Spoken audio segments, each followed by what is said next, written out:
me in the middle of introduction. How can like that one? I reach quick. I never come back anymore. Stop. No, sorry. Okay, just kidding. All right. Hi, everybody. Welcome to Quick Connect Live, where we share, learn, and grow together as a community. We meet fortnightly, recently just monthly, sorry, to discuss personal development topics ranging from psychometric tools to psychological methods to performance hacks. Right? It's hosted by Alex and Ethan, and sometimes, and usually Jeffeth, but sadly Jeffeth is not here with us today because he has fatherly duties to go back to. Right? So we're covering the topic of, well, let me try to remember. Managing self-talk. Yeah, managing self-talk. Yes. Internal self-talk. Today, and your host, it's me. Your scribe would sadly, it seems like, be the two of us because we will be writing on the Miro board as part of the session, if that's why there's things going on, or am I scribing? We will scribe together. I mean, we'll scribe together. It seems like we'll scribe together. And your facilitator for today's session is Alex. Okay. Yeah, we haven't done this for a while, so it's quite fun to come together. So today's session is really kind of follow up from our previous session, right? When we kind of played Dr. Henry Cloud's video on self-love, like how to love yourself. And one of the things that he talked about, amongst other things, right, like knowing how to have boundaries, having your support system, knowing how to ask for help and things like that. One of it that came out was a lot of it was your self-talk. How do you talk to yourself? So while Dr. Cloud didn't kind of expound a lot on self-talk, he just said, you need to know how to talk to yourself nicely, like a good friend and things like that, right? So today's session kind of expands on that, about how do we manage our self-talk and things like that. So for today, as we go through the introduction, there are a couple of things I'd like you to do. One is just introduce your name, what you do. The other one is give me an example of how do you talk to yourself in a positive way, so when something good happens, and how do you talk to yourself when a negative thing happens. So okay, so I'll not spoil the models that I'll share. So I'll let you go first, and then we will kind of like log everything, and then we map it out based on some of these models that we have. So let me do a quick share. 1 second there. Where is my mirror?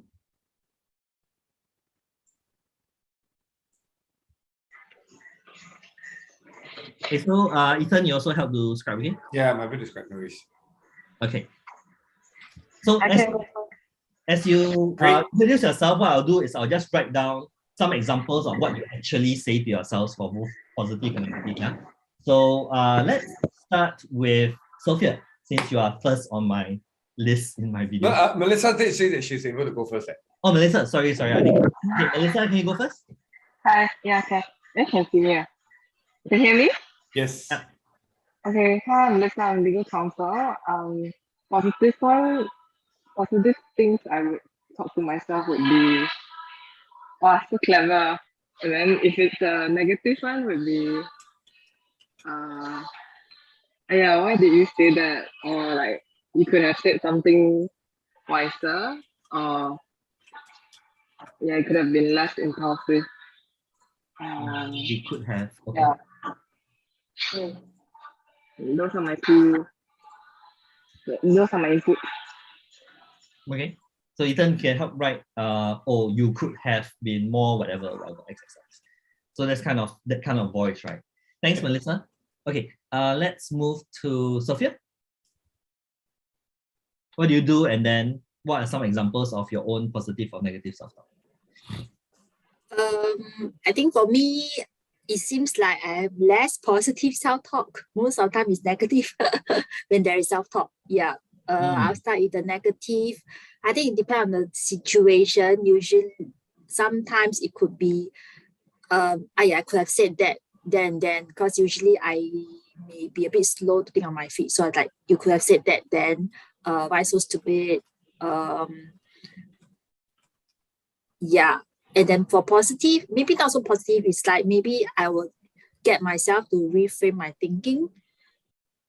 Like, yeah, don't be so negative. What can I get out of this whole thing? What is the learning from here? I'm still going to put it into the places that she said is positive. Yeah, sure. Cool. Then Okay. after that, I know Ethan's going to expound on that a little bit. Okay. Yeah, no, that's interesting. Yes. Yeah. Thank Thanks, you. Faith? Positive would more like, it's okay, let's do it again. Yeah, something along that line. Why so stupid is something that I always say also. Why so careless? Yeah. Why so careless? Yeah. Then, why do I always make the same mistake? Yeah, that's about it. Okay, let me add that.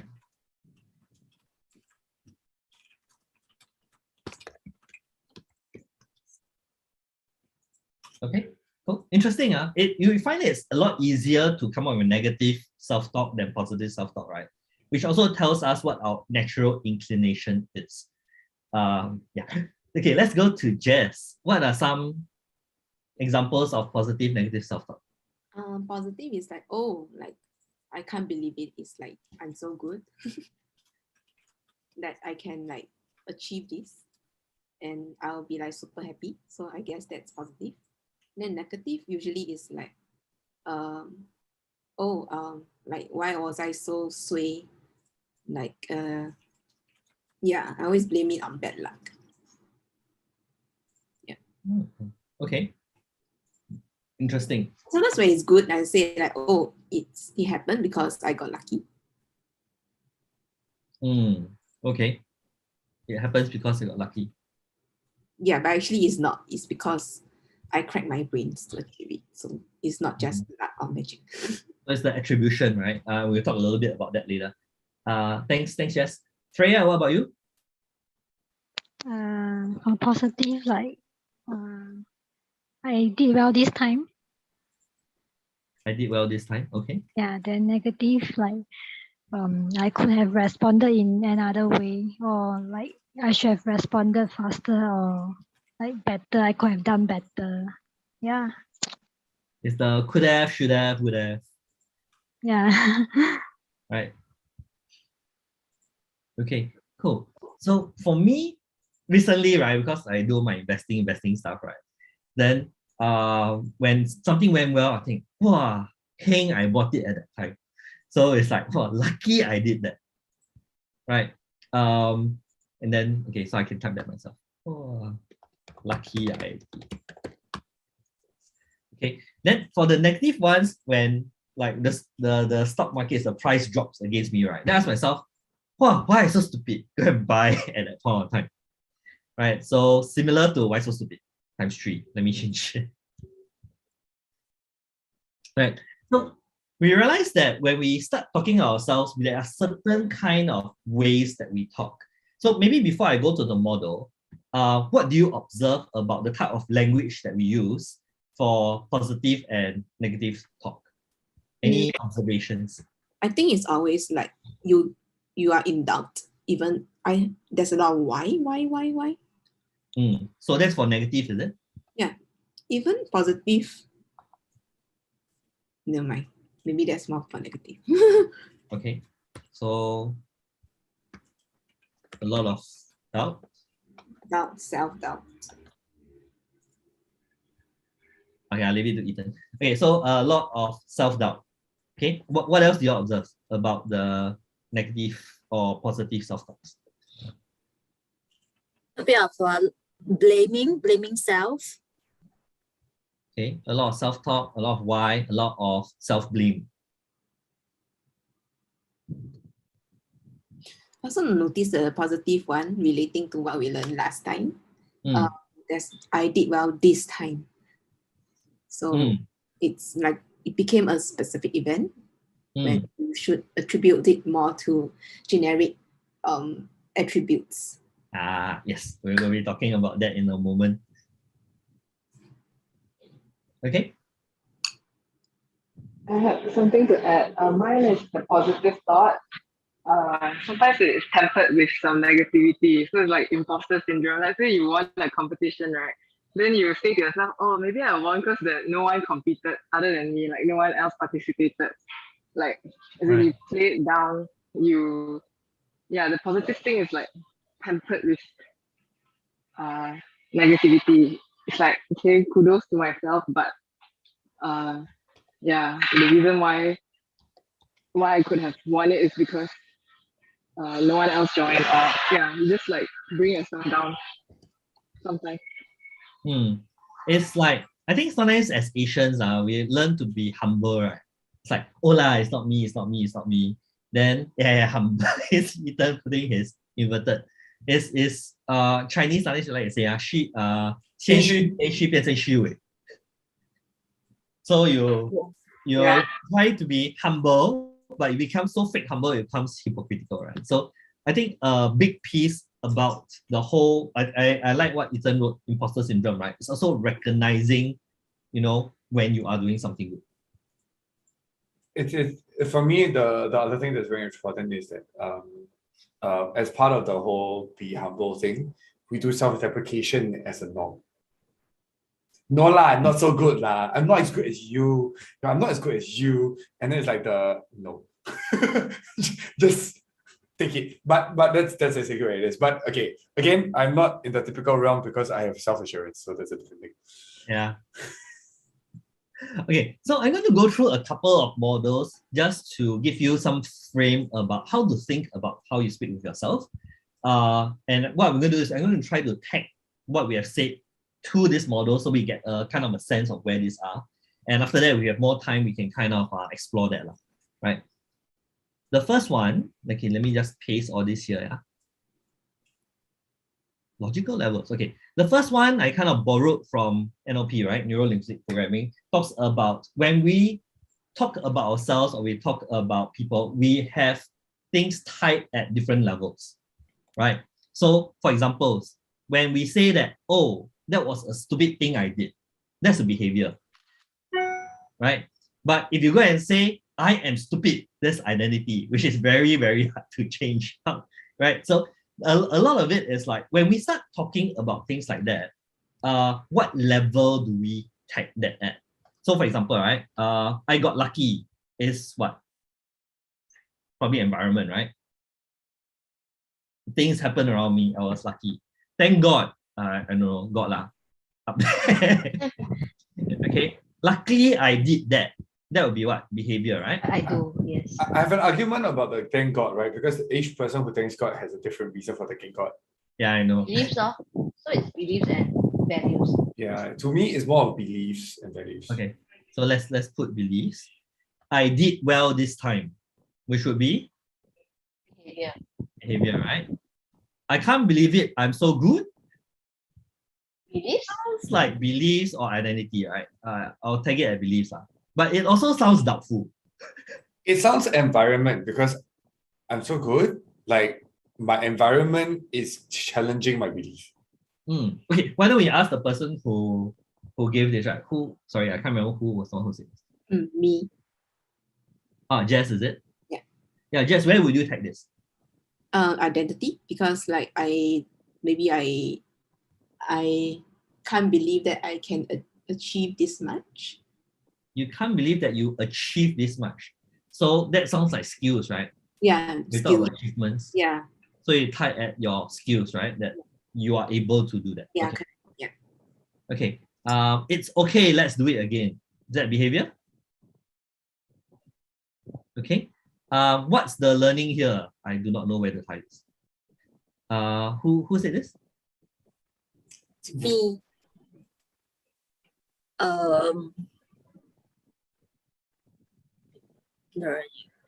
It could be Environment. Okay. And then don't be so negative. Beliefs. Sounds like belief. Also clever. Why exist? Right? No, I said why purpose, why exist? Because they're clever. This is put by Melissa. Melissa, what do you think? Sing it? It was written by Melissa. Yeah, it's by Melissa. So what What's the question? Melissa. What's the question? This feedback, so clever. Where would you take it? Is it about the environment? Do you see it as your behavior, capabilities, your beliefs, your identity, or your purpose? My purpose is to be clever. Not really. Skills and capabilities.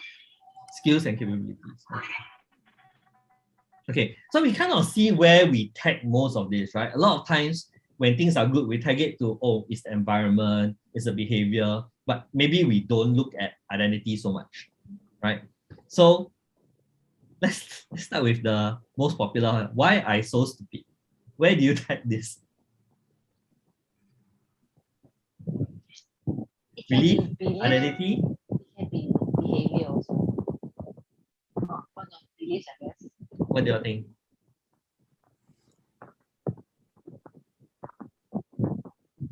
It will at least be here or here, right? Because you're talking about, it's not, okay, it makes a difference when you say, why did I do something so stupid? That would be behavior. Or if you ask yourself, why am I so stupid? That's identity. You hear the difference? So if we place it at this level, which is identity, and we go like, why am I so stupid? That becomes a very hard question to answer. It makes you feel more and more depressed. But if you ask yourself, why did I do something so stupid? It's a very different thing to ask. Right? Does it make sense? So when you start looking at this, it helps you to see what level we talk to.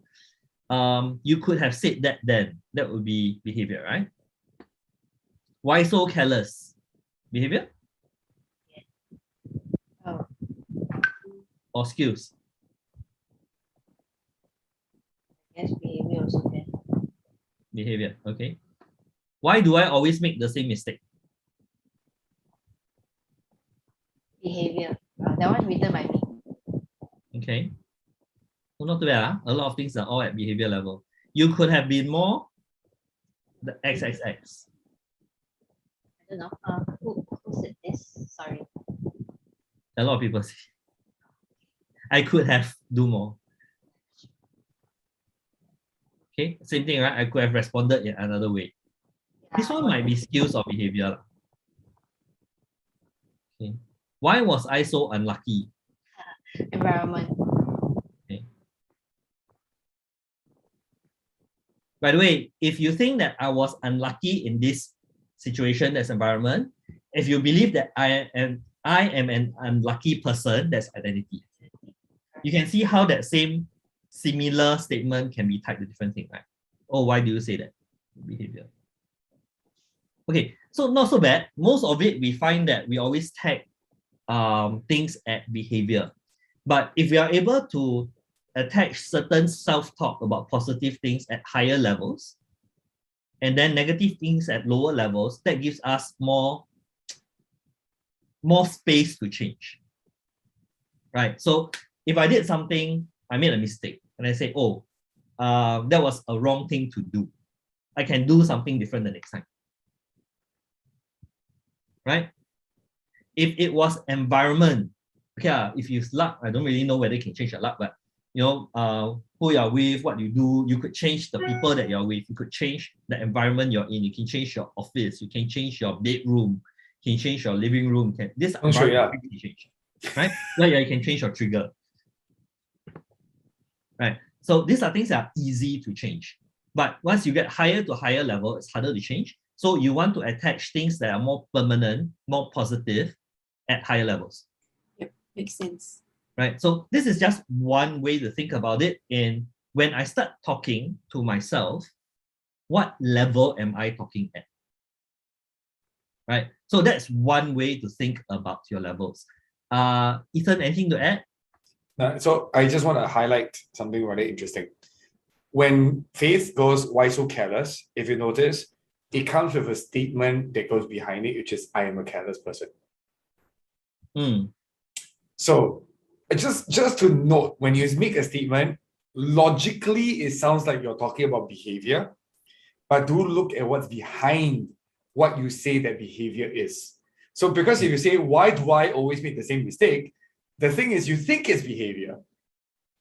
But when you add in the always make the same mistake, it sounds like an identity. True. Yeah. Yep. Always is really very toxic.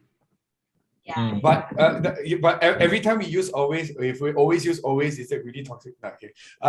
Because the irony of the word always. But that's the interesting part about this thing. I think it's more, for me, it's always interesting to spot it rather than judge, identify it as a problem. So for example, why do I always make the same mistake? So for example, if Faith goes, why do I always make the same mistake? Then she goes, oh, do I believe that I'm such a person who always makes the same mistake? Then it's a very different conversation point to talk about it, rather than, if you think it's on a behavioral level, then you're addressing it at the wrong level. Does this make sense? Because you might try to change your behaviors, but it'll be very hard. So it's actually the identity problem that you should fundamentally be changing. Yes. So for example, right, like why am I so careless? So a lot of times, like I talk wall or something, or I sprain my ankle. I sprain my ankle almost Monday, right? It's really because like I choose to use the phone while walking or whatnot. I'm not sensitive to surroundings. So that's why I would think it's more of behavior rather than identity. Yeah, so that's why it's also very interesting. The fact that you continue using your phone, even though your behavior is causing you to sprain your ankle, tells you a lot about it. Okay, there's this other thing that we do in NLP, right? We call it logical level alignment. But basically the thing is this, right? When you change something at the higher level, the lower level change as well. I agree. That's why it's pyramid, right? So the lower levels are easier to change. But if there is a change made at the higher level, it's more impactful, it will trickle down. Right? So if you have certain skills and abilities, it naturally changes the way that you behave. If you have a change in identity, like, there's always a rag to riches, right? They say, oh, wow, now I'm rich now. And then suddenly you see all the things they do are different. Very nice person become very evil person. I mean, this stereotyping, right? But we do see that once a person sees themselves differently, a lot of things change. We also see when someone, in the past, maybe they were the low-level worker, then they become a boss. Totally different person, right? Because there's certain identity that has changed that will change their belief values and so on and so forth.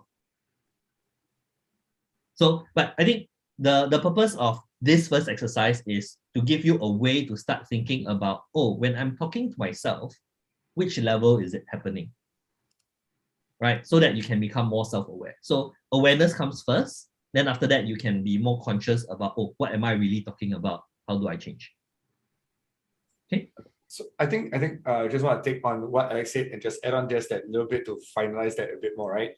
If you're always talking about the behavioral level, about the same thing, and always referring to it over and over again, always, what happens is that it means that you're repeating something. That means it's actually deeper than the behavioral level that you're looking at. Does it make sense? So if you're always repeating the same mistake, or if you're regularly doing the same thing that's causing the same effect on you that you are not happy with, it is not on a behavioral or environment level. It could be one level up or several levels up. Yeah. Then how do we prevent being trapped in the behavior level? By being self-aware. And that's exactly what Alex is talking about. So once you become more self-aware of it, you realize, hey, I keep doing the same thing. Let's say you become aware, right? Then you could go into, okay, so what's making me do the same thing over and over? For some people, it could be beliefs, values, trauma, Ethan's favorite topic, right? That causes a person to keep going back. It's like, What's the identity level, yes? And then, okay, and identity level, right? But it's like backside itchy, right? You don't know why certain people are attracted to drama. It's like, but why? You choose to keep going back to the same drama over and over again. Why? It could be a trauma that at the identity level that causes a person to do it. But I mean, that topic actually goes a lot deeper into like behavioral change, trauma resolution, identity change, and things like that. So that's a little bit different from that. But once you are aware and your self-talk reveals that to you, you can do something about it. And that's the beautiful thing about awareness. Right? Okay, the next thing that I kind of want to share with you is explanatory styles, which is how do you explain what has happened to yourself. So I kind of like went online, I searched, I realized this was by Martin Seligman. So interestingly, So Martin Seligman had this thing in his book, Learn Optimism. He offers 3 explanatory styles, right? So it's permanent, pervasive, and personal. And the opposite is impermanent, specific, and external, right? So how we kind of use this, explain our experiences, explain what has happened to us, becomes important. So if we try to use permanent, pervasive, and personal kind of language for positive things, and then impermanent, specific, and external stuff for negative things, it helps us to manage this response better in the way that we talk to ourselves. Okay, so we will not go through all. So let's pick one. Okay, why was I so unlucky? If you are thinking that, oh, I'm always unlucky, it comes here. Right? If you think I'm unlucky, I'm unlucky in all areas of my life, that's pervasive. It's not just one thing that I'm unlucky about, everything works against me. That's pervasive. Right? And personal is just me. God has something against me, or whatever it is. So when you start looking at it in terms of these 3 things, these 3 elements, the more we're able to use something that's permanent, pervasive, and personal for ourselves, the better. So for example, where is my lucky I did that? So if I say lucky I did that, it's not personal, it's not skill, right? And definitely not pervasive because lucky, unless I think that I'm lucky all the time, right? And definitely not permanent when you talk about luck. So if something happens and you go like, oh, I was diligent in analyzing my stocks and I acted when I needed to act. That's a skill, that's personal, and that can be more pervasive. Make sense? Okay, the rest are, okay, let me expand it for you so you can read. All of you are squinting at the screen.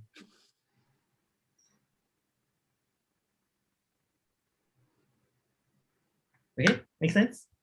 So the idea is, as a second layer of filter, when you start talking to yourself or explaining to yourself about how certain events have happened, do take note of whether you are speaking to yourself in permanent, impermanent language, pervasive or specific language, and personal or external language.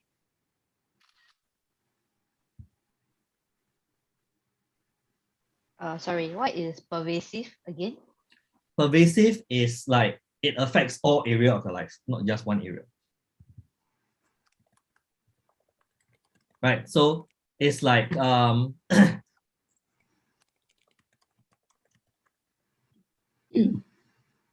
me think. It's okay. I think I got it. I got it. Yep. Kind of get it, right? So it's like everything, it becomes universal, becomes a universal truth. Pervasive is like it's a fact. This is just everything is just like that. You know, like all people eat rice is pervasive.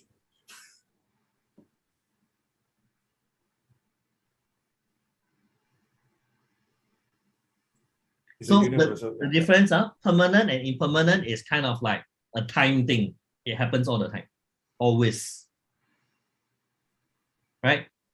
Pervasive and specific is like, is it one instance or is it all instances?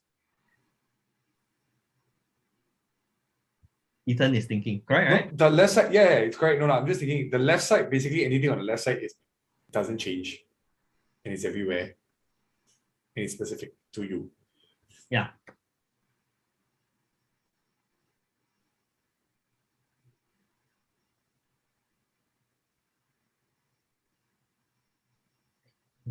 I think today's session looks a bit academically heavy.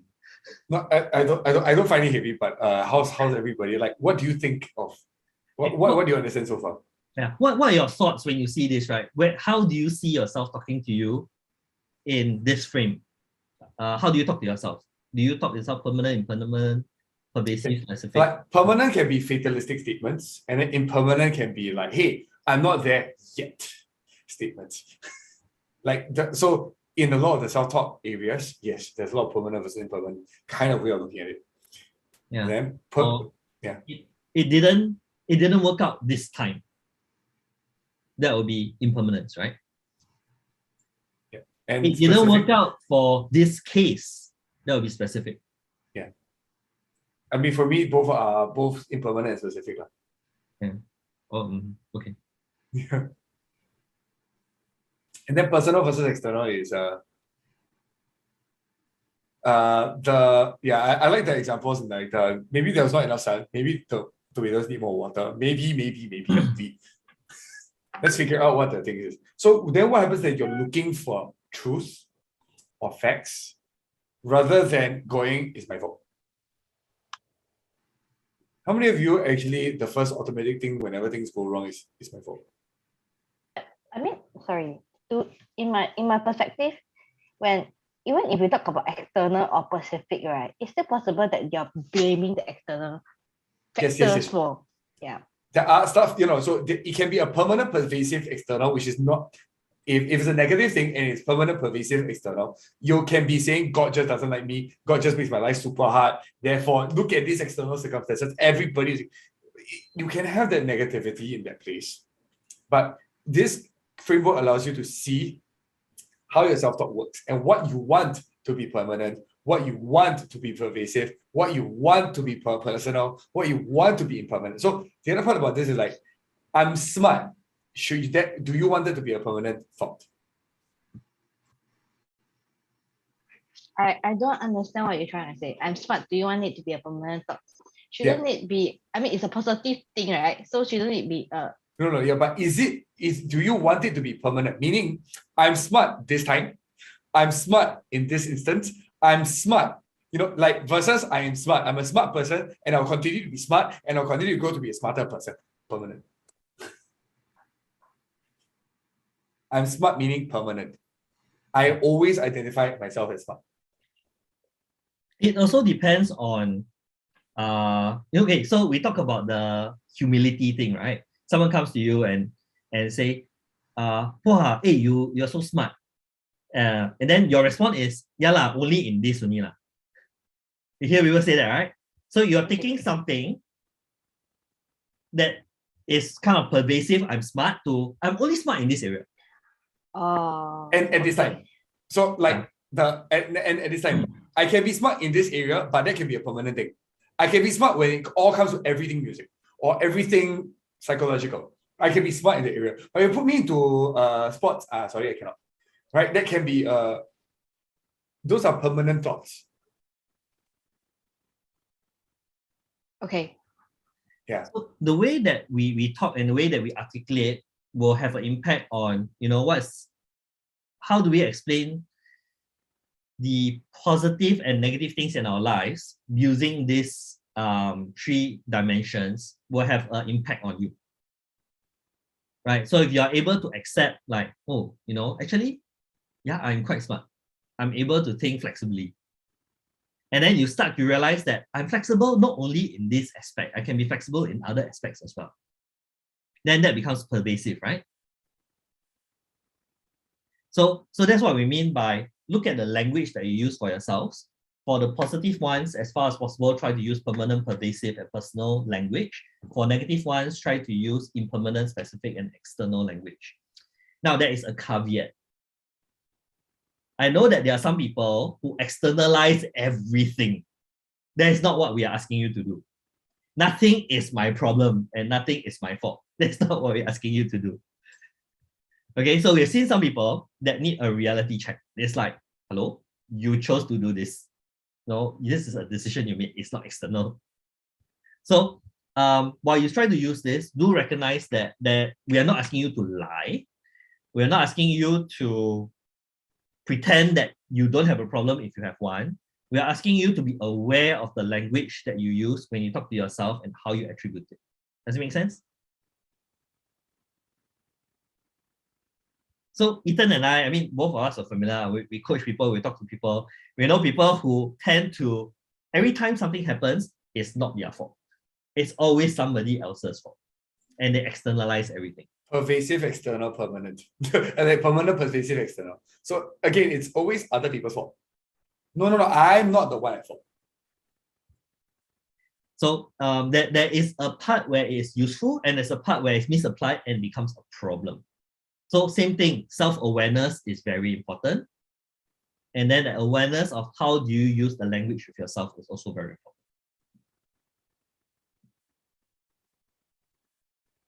Okay, thoughts so far before we move on to the next one. Very interesting ways of thinking. So what do you think when you're exposed to this? How do you, when you look at this, how would you, I was going to say rank, but rank is not the right word. How would you describe the way that you talk to yourself using this model currently? And what would you change? Let's start with Faith. Oh, sorry, Melissa, you just came on. Melissa, why don't you start with you? How would you describe the way that you speak with yourself, you know, now that you're exposed to this frame?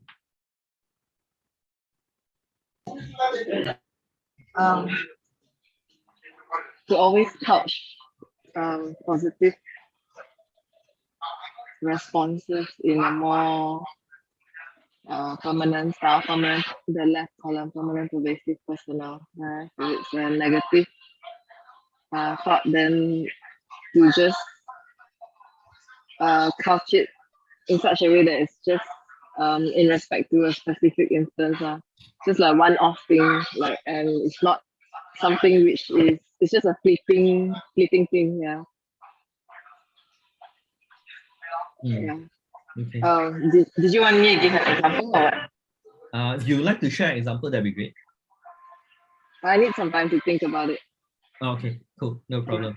So one of the things, I came across this model many years ago when I just started learning about self-improvement, self-development thing, right?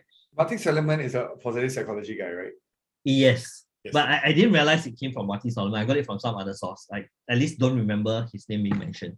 But that was many years ago, right? And one of the things I realized for myself is, actually my esteem not very high on. So I had struggle with self-esteem when I was much younger. I was very slow at running. When I played catching, I couldn't.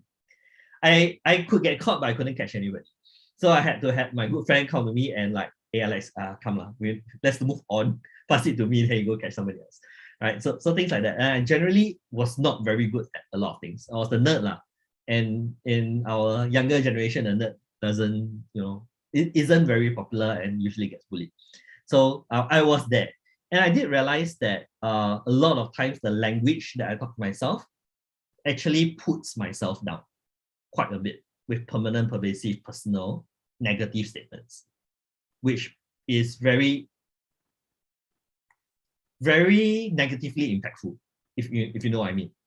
So once I started to recognize that I was using permanent, pervasive, and personal language for negative statements for myself, I realized that I could actually change it to, you know, impermanent, specific, external, right?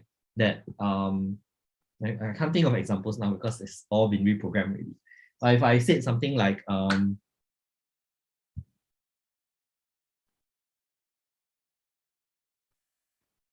actually, quite sad. Okay, so I might have said something like, oh, nobody will really like me. Right? So I was younger, I wasn't very popular. Nobody will like me. I don't know why, it's just like that. Let me go to my little corner and play my computer game. Right? So I realized that if I start talking about things like that, then it doesn't empower me to do things. I might say something like, if I was conscious of it, and I say, hey, nobody will ever really like me. That becomes permanent, pervasive, and personal, right? So I could say, nobody seems to like me in my school. Right? I have now changed it from pervasive to specific, which is school, which could be true. In school, nobody likes me, but I could find friends outside school that people could like me, right? So just be aware of the language, and once you change the language, you change the way you think, you change the way you feel, and therefore you also change the options that's available to you. Does that make sense? Yeah, I had to dig back to those old days. I actually feel a little bit of it, but that makes sense, right? The school thing was part of my struggles. So helpful in terms of how do you change your language when you work with yourself. The school thing was a very real thing for me. I can also add on. Yeah, I liked it. I also like to share about exposures. So one of the biggest relief I got was when the label used to be I was socially awkward or I don't know how to deal with people. That was a permanent, pervasive, personal belief of I don't know how to deal with people. When exposures came into the picture, is my mind, permanent, pervasive, personal, cannot understand people naturally and instinctively. I needed to learn it. So impermanent, specific, external is I needed to learn from external environment how to manipulate the different ways of understanding people in order to understand people. So when I'm looking at what is permanent, pervasive, and personal, I also get to, when I isolated certain parts and very specific down to what it is, it helps me be more clear about it. For example, permanent, pervasive, personal is Asperger's, which is a thought process, which is a thing that I cannot change. But does that mean I'm socially awkward? No. Social awkwardness can come from That's not a permanent, pervasive, personal thing. Instead, if I spend my time learning how to understand people, relate to people, and learn to communicate them, and then become a speaker, it helps me learn that, hey, it's impermanent, it's specific to the environment I was brought up in, plus my Asperger's, plus whatever. And then it's also partly external because Singapore doesn't really allow people with Asperger's to really interact in a certain manner. So therefore, I could change those parts. So just the little twists and turns of what is permanent, pervasive, and personal can change completely the way I look at things. So we come back to why we're talking about this, right? Which is being aware of your self-talk and finding ways to tweak it so that it's more helpful and more useful for you, and that it gives you more options, right? Because once you start to change the negative things to impermanent, specific, external, it gives you more ways to look at it and more ways to deal with it, right? And it doesn't seem so overwhelming, right? You shrink it literally, right? So do think about that. This is one way that you can think about how do you talk to yourself. Okay, how much time do we have? Okay. Sorry, I have a question. Yes. Is this model suggesting that permanent, pervasive, personal is more effective? No, right? Okay. Yeah, it's not more effective. You just be aware of it and its impact. So the general rule of thumb is you want to try to use permanent, pervasive, and personal language for positive things or positive explanations. And you want to use impermanent, specific, and external for negative ones as much as possible. Does that make sense? Okay, I'm trying to grapple with it because I think sometimes specific is better than pervasive. Pervasive may seem to magnify certain things that may not be true. Okay, give me an example. Like for example, just now we mentioned always. So is it always happening, certain behaviors, or is only specific? Okay, give me what kind of behavior are we talking about? Like, oh, I'm always clumsy, I'm always careless, for example. So is that positive or negative? Negative. Okay, so negative, we go to the right side, right? Impermanent, specific, external. You see how it works? Go to the right side, specific. Yep. I'm clumsy at this moment. Or I'm clumsy at this specific thing. Okay. But if you say something like, oh, I'm always clumsy. I'm caring. I'm a caring person. Yeah. Then you want to shift to the left side, which is permanent, pervasive, and pervasive and personal. I am generally a caring person. Most, if not all of the time. I'm usually smart. You see a difference? But if you flip it to the other side and you say, oh, I'm only caring right now to one specific person this time. You see a difference? It's the same thing. The behavior is caring. If it's positive, you want it to be the left side language. If it's negative, you want it to be as far as possible the right side language because of the type of impact it has on you. when you talk to yourself. And I think to just add on to lend this impact is, if you look at the book, it's called Learned Optimism, is to make you be an optimistic person. It's to help you become more of a jovial, optimistic person. That's the goal, right? So that's why leaning more towards the left for positive things and leaning more towards the right will make you an optimistic person. So that's why it's called Learned Optimism as well. So again, comes back to just be aware. There are these three elements in the way that you talk to yourself, and which are you using more for your positive and negative ones when you talk to yourself, right? So the clumsy one, obviously you want it to be more impermanent, specific, external. Am I clumsy at everything all the time? Probably not, right? So, no, I'm clumsy with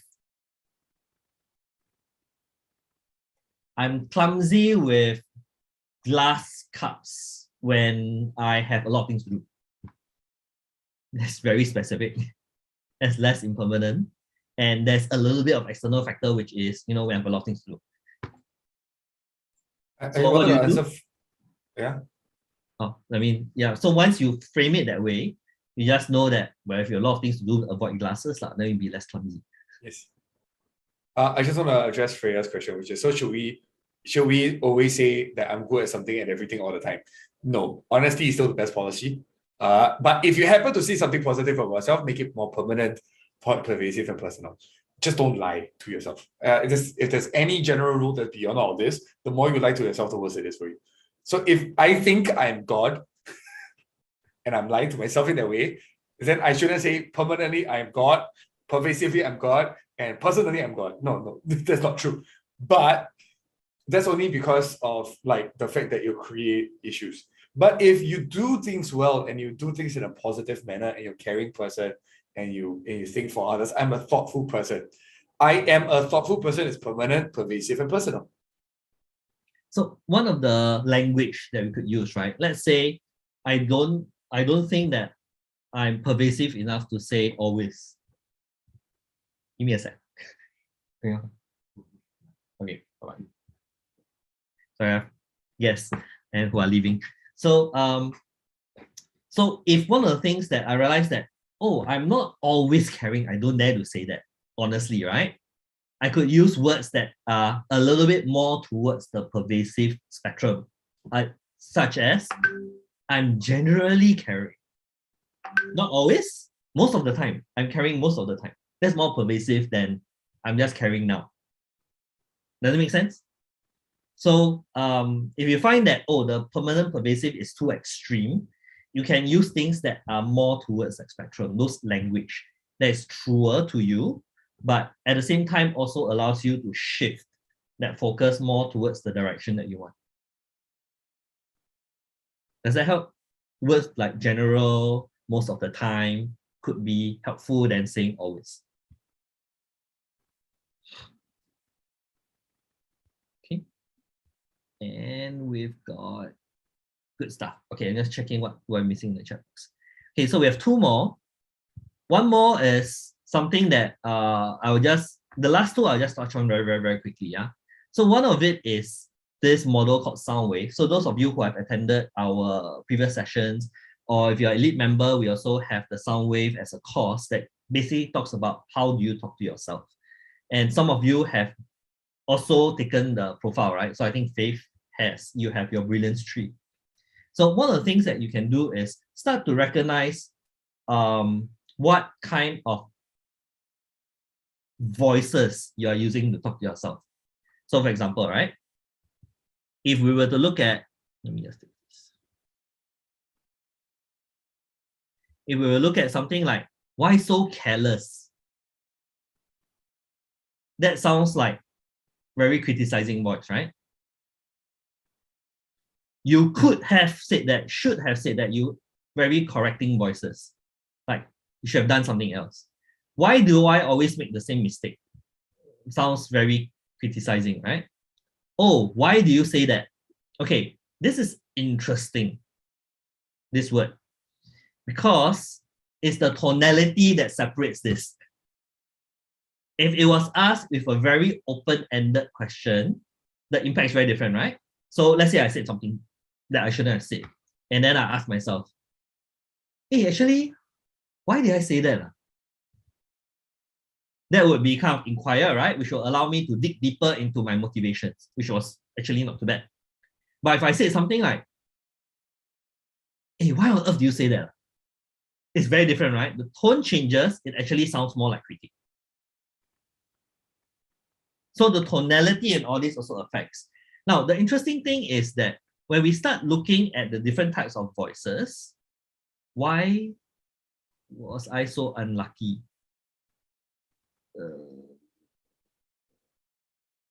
This one sounds a little bit here. Okay, so the thing is the language and the voices that we use with ourselves also impacts the way we feel and the way that we relate with ourselves, right? So sound wave was essentially created as a verbal strategy for you to talk with someone else. So there are three broad categories, right? We can either ask, suggest, or tell. And then under each of these, you got three different languages. And if you overdo some of this language, you actually cause a problem. So critique is useful because it causes you to be, what's the term? Not specific, but like when you are very, very detailed, right? You slice through the pros and cons and things like very analytical. So critique becomes very useful for that. But if you overdo critique and become accentuated, is the term that we use in sound wave, then it sounds like you are criticizing. So these are all the things that was kind of created for us to understand the way we sound to other people, and so that we can change the way we talk to other people. But that being said, the same model can be used for us to understand the way we talk to ourselves, right? So for those of you familiar with sound wave, I would encourage you to take a look at it and ask yourself, okay, what voices am I using to speak with myself? Are my voices accentuated or passive? Okay, I can see face smiling already. So for those of you who kind of want to find out more about sound wave, there is a recording for elite members. You can watch it, you have access to that. And for those of you who are not elite members, you can actually have one-time access by purchasing it actually. So, or if you just want, you can go Google and find out more about this. There are some materials that's available online as well. Okay, so think about what kind of voices you are talking to yourself in.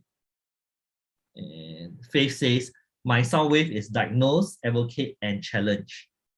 So for someone with diagnose, advocate, and challenge, if you accentuate challenge, you can sound like you're attacking someone, right? So if you're attacking someone, imagine you're using the challenge voice with yourself and you sound like you're attacking yourself. So be aware of the kind of language that you're using. Advocate, okay, advocate accentuated sounds like preachy. So you become very preachy. So I guess you could lecture yourself in the head and annoy yourself to death. And it doesn't get you anywhere except annoy yourself. So just be careful of that, right? And then diagnose is about the brilliance of identifying the root cause, right? So it's the way that a doctor asks questions, right? But if you accentuate diagnose, you might over complexify stuff, which means that it could be a very small problem. And then you ask yourself questions and it becomes bigger and bigger and bigger and bigger. And then you start to advocate and you preach to yourself what you should have done. And then you challenge yourself to do something differently. And if you do it over, you could make yourself feel like you're attacking yourself. Sounds like you, Faith? Yeah, because I'm a very logical person in the first place. Mm. And I can see connectedness is one of my thing also. So I am able to link why everything is this way. But because I want to try to solve the problem, then I'll insert the possibility. So it can be, because so in other words, I'm just an overthinker. Okay. So when things happen, it's very bad. Over complexify certain things. Correct, that's right. So, okay, notice how we have moved from logical levels, which is very simple. Am I talking about behavior, skills, or environment, or beliefs, or identity level? Then we went to Martin Seligman's explanatory styles of permanent, pervasive, and personal. And then now we go to something a little bit more complex, which is sound wave, right? And with sound wave, if you know your own voices, it actually helps you know how you're talking to yourself as well. Right. So sorry, for the benefit of those who haven't taken your sound wave, this is useful if you kind of want to learn what kind of verbal styles you use when you are communicating. So sound wave is a social, what do you call it? Sorry, I haven't used that term for a while. Social metric. So it's not your personality, it can change. So once you're kind of aware of how you speak, you can consciously change the way you speak, which is the case of this whole point. Contradicting self-talk. That is very interesting. Contradictory self-talk could be a combination of several voices. Right? So until I hear the voices, I may not be able to tell you which voice contradictory self-talk is. It could be, let me think. There can be many types of contradiction. It can be a form of inquiry, it can be a form of critique, it can become a form of correction of another thought. It could. That's why Alex is saying it's very hard to tell because contradictions come in many forms. Yeah. You can even come like, I could say something myself, articulate, and then I could critique it, which is the opposite thing, and then I could articulate and then and then I have an argument in my head. So you could have that as well. Yeah. Right? So Freya, you wanted to share more? Yeah. No, I mean you already explained what I'm talking about. Because like I usually criticize myself, then I self-correct again. Then it's like it's always going to and fro. Yeah. Yes. So you can never be right lah. So in your statement to your mind is like, if I'm wrong, oh no, I cannot be wrong. But then why am I wrong? Why are you wrong again? Then they start cycling the wrong. Yeah. And oftentimes when we have that, we have what we call, if I remember the term correctly, the fool's choice. Meaning it's either or. It's this or that. Now, one of the things that's useful if you have that kind of internal conflict or internal dialogue is to chunk up, NLP terms, right? Basically find what is the higher level positive purpose.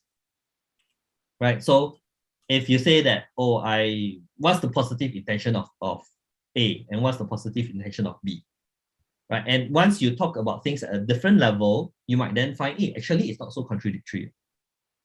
Okay. Right? Yeah. Oftentimes what we think is contradictory is two sides of the same coin.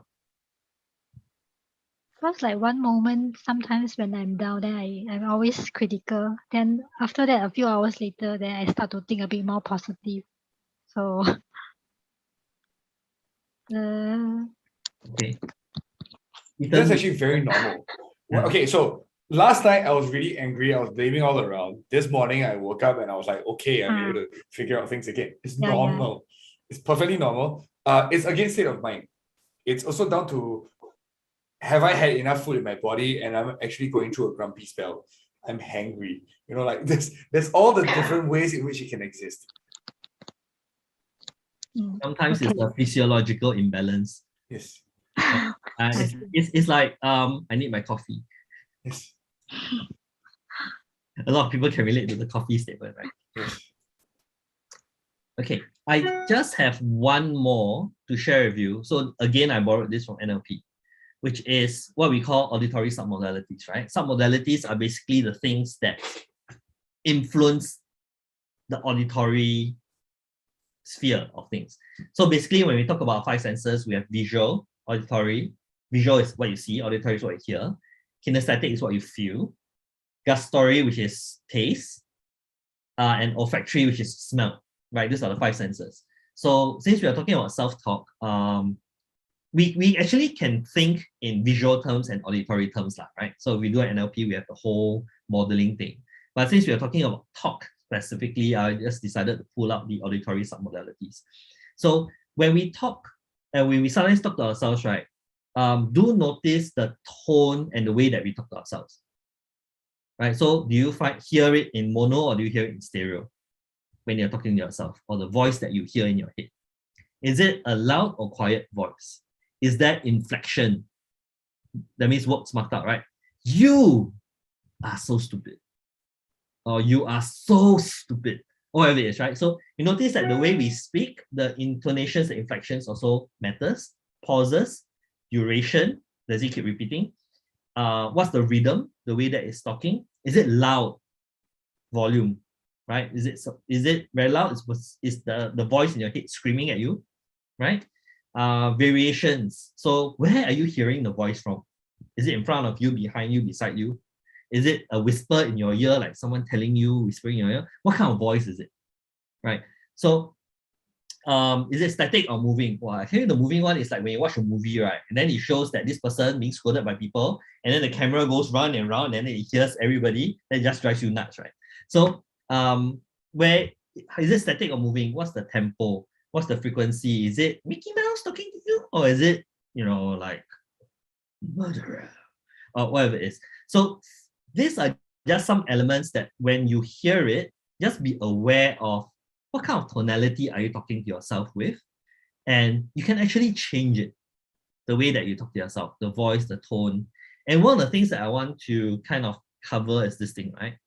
Voice. Whose voice? Because a lot of times, the critical voice that we have in our heads are oftentimes not our own voices. They could have been a voice of a caregiver, could have been a voice of a teacher, could be a voice of someone in authority that stuck with you that may not be true. And I think that happens fairly frequently for many people, right? Because it's almost trauma, right, Ethan? No, that's the definition of trauma. Okay. So it's trauma and it's imprint in some ways, right? So when you do hear this, if you don't take away any of this, right, I want you to ask yourself, whose voice is it when you talk to yourself this way? You may find that you are just repeating what you have heard from some people in your lives in the past. Right? And I think that alone, that awareness alone, gives you freedom to move away from it or to reject it. Because there are certain voices that we hear that we have to disagree with. Because they are not our voices. They are repeats or echoes of things we have heard from the past. Right? So I thought that was important to mention this voice thing, because I think a lot of us have that repeat in our head from people that we've heard. Yeah. So those are the main things I have for today to share. Essentially is, well, being aware that the couple of things that we've done, right? One is we started talking about, how do we talk to ourselves in positive and negative ways? And we realized that it's a lot easier to come up with negative than positive, right? Then we started talking about, okay, so when we start talking to ourselves, what levels are we talking about? Is it the level of environment, behavior, skills, beliefs, identity, or purpose, right? And what's the importance of that? How easy is it to change?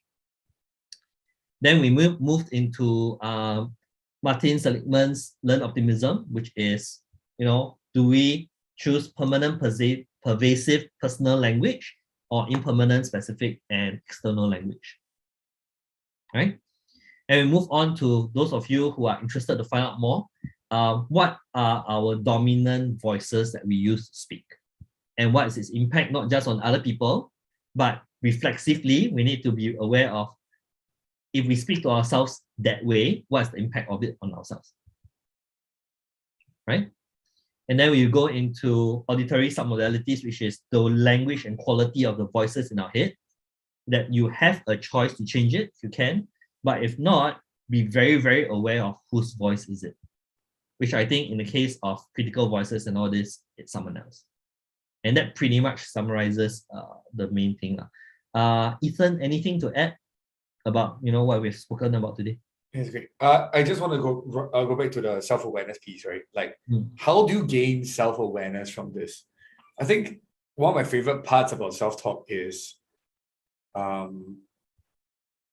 it's like talking to a friend that you're trying to understand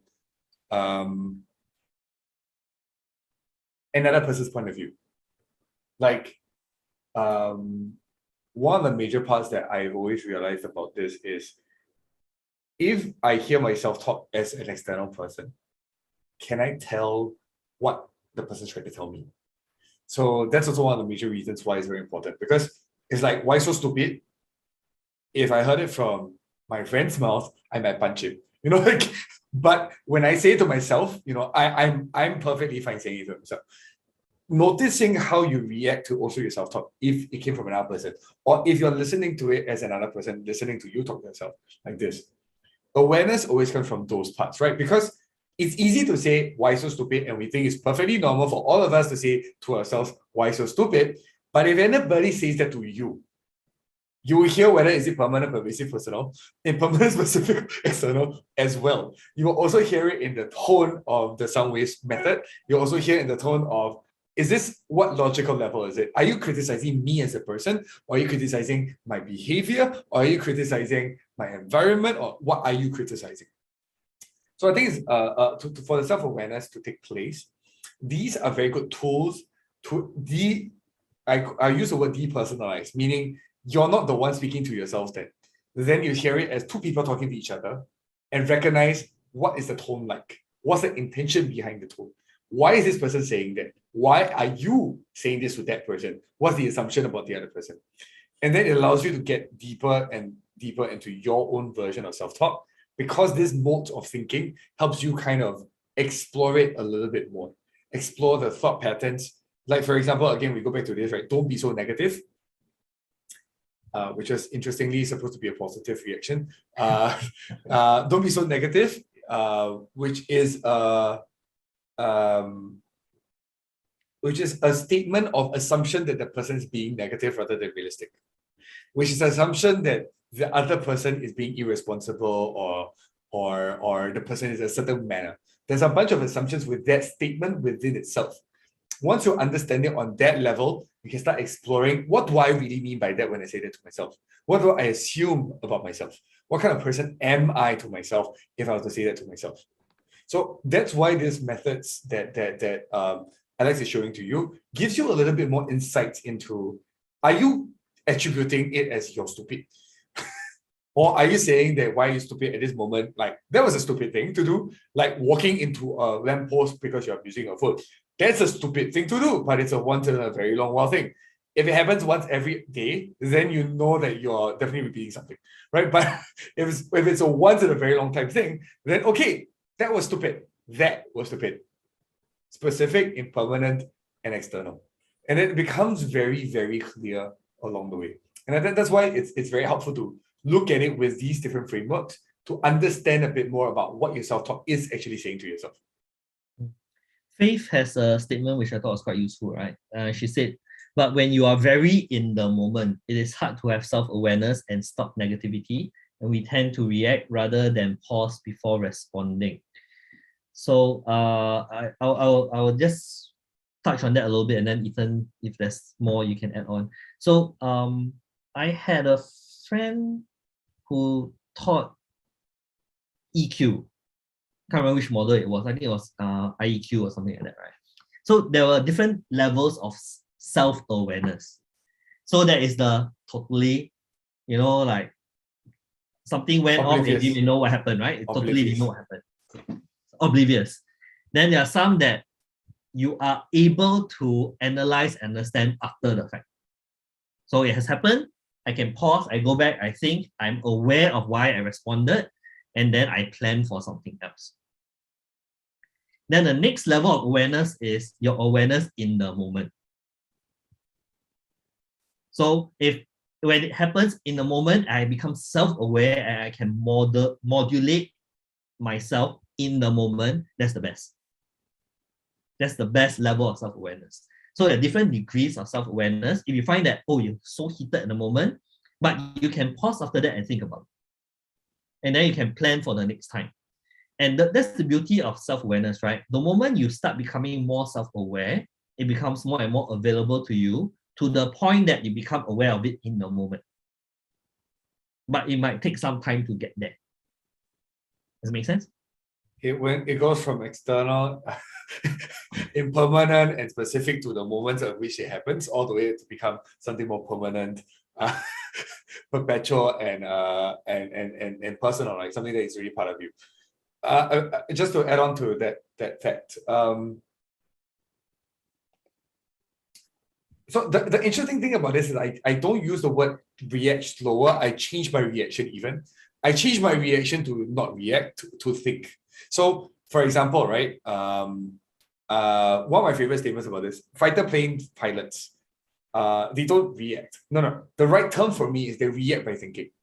So what I mean by this is when things go really bad and all the alerts are ringing, right? They can pause and think about what's going on because that's their reaction. Their reaction is to think, not to panic and just pull out right away, right? Like, it's to know that, hey, I have some time. So it's to change the reaction, and therefore it's the same thing as what Alex was talking about. You can do it after the fact first. You can still, after a heated argument, go back and go, you know what? What exactly was my self-talk during those arguments? Then you can analyze it a bit more. So the next time this thought appears, maybe I can try to joke myself out of it. Then I experiment from there. Then, so once I get better at jolting myself out of the same negative self-talk, then I can go, okay, whenever this appears, I will jump out and go like, whoa, you're thinking this negative self-talk. But it requires step by step, right? So just to note, there is a next level beyond oblivious that is even worse than oblivious. It's called Denial. avoidant. Huh? Avoidance or denial? Avoidant, completely avoidant. Have you had conversations with people to tell them what they said to you half an hour ago or 5 minutes ago and they run away from you, or they tell you, no, I never said that? There are people who will not face their self-talk or even other people talk. So that's the next level that you can't really help. But if you want to face your issues, you need to start by recognizing, okay, A, stop avoiding. B, start learning to observe it, even if I screw up. Be perfectly fine with not having good self-talk. Be perfectly fine with having terrible self-talk that always beats you down and makes you feel like you're a terrible person. Then you can start recognizing when they happen, how they happen. Then you can start being present in the moment and start changing them. And actually, once we start talking about behavior change and all this, right, in our previous Quick Connect lives, when we talk about shadow selves and all this, right, acceptance, it all ties back to this, right? So when you start to recognize certain things about yourself and you start to accept certain things, it creates that space for you to change. So you please go back and look at the recordings. It's all available. It's recorded for a reason. And we have covered kind of some of this in multiple angles, in multiple ways. We should probably come up with a series of just the videos and then put it into a compilation that is to go like which videos to watch first, at what time and for what purpose, and to do what thing. I mean, You should put it into your further. Sorry? The further app. Oh. Oh, wow. Yeah. Yeah, but the further app, I mean, I have a YouTube. Put it as an article lah. Everything is there. Or you can put an article in your website also can, either way lah. Yeah. Yeah. Let me think about it. So for those of you who want to go and find out, if you go to our Facebook or our YouTube channel, you will see a playlist with all our previous. What's your YouTube channel? Can you share the link? Strengths Alchemy. Strengths Alchemy. I can pull it out. Facebook also has it. Let me find it for you. Okay, tell you what, I will post that into the chat group so that everybody has, if they want to see where the history is, then it'll be there. And I assume, Melissa, you're in our chat group, yeah? Okay, so if you're not in our Telegram chat group, do join the Telegram chat group, and then you will have access to all our conversations and things like that. Hey, thanks, Faith. You're faster than me. Okay, so Freya had a question, right? So she said, so if we train ourselves to react slower, it would be helpful, right? Kind of. So when I learned about emotional intelligence, right, we had this thing called the 6 seconds rule. So the theory is when you are agitated and something triggers you, your adrenaline, everything increases, right? So if you respond in the moment, it's very likely that you're responding out of flight, or freeze. So the trick is hold your thought for 6 seconds, allow the adrenaline to dissipate from your body, and then start to respond. So that's one of the tricks. Like I said, if you find that you're not thinking, you're only reacting, stop yourself, breathe for 6 seconds, think, then you respond. Ethan, anything to add?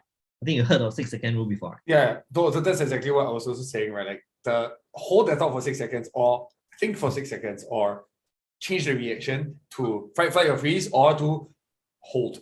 Right? I mean, it can be freeze, but it's not freezing because you're actually in control. Yeah. So you can actually Google 6-second rule, emotional intelligence. It will probably pop up somewhere. Okay, so we have 10 minutes left. This is what we will do. We'll go around the board and have everybody kind of just share what your personal biggest takeaway is from today's conversation. Yeah. So let's start with Laura. Laura has been quiet. Yeah, I'm just listening. So nothing from me. What would you say is your biggest takeaway from listening to today's session? Oh, whatever you guys say is very new to me.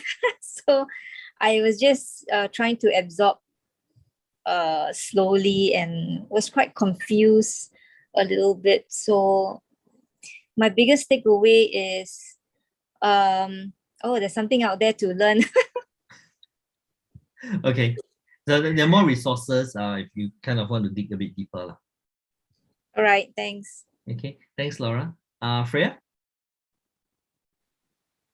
I think the whole session was very useful. Yeah, I learned a lot, and then the most important in the Biggest takeaway. biggest takeaway I think is the part that how you break down your thoughts into different parts, and then like the permanent, pervasive. What is that? Permanent. Permanent, pervasive, personal. Yeah, I think this is the biggest takeaway. Okay, thank you, Freya. Melissa, your biggest takeaway?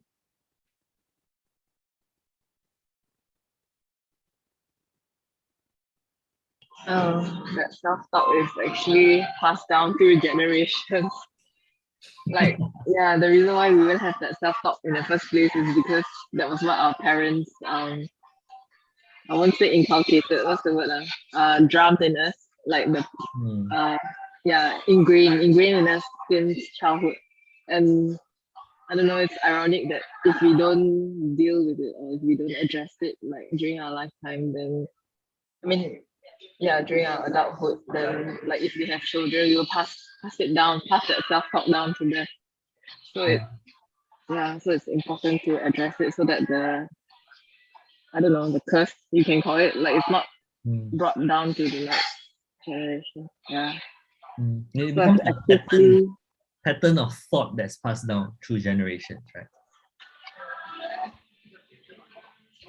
But the positive thing is that once you have self-awareness, then you can address it all.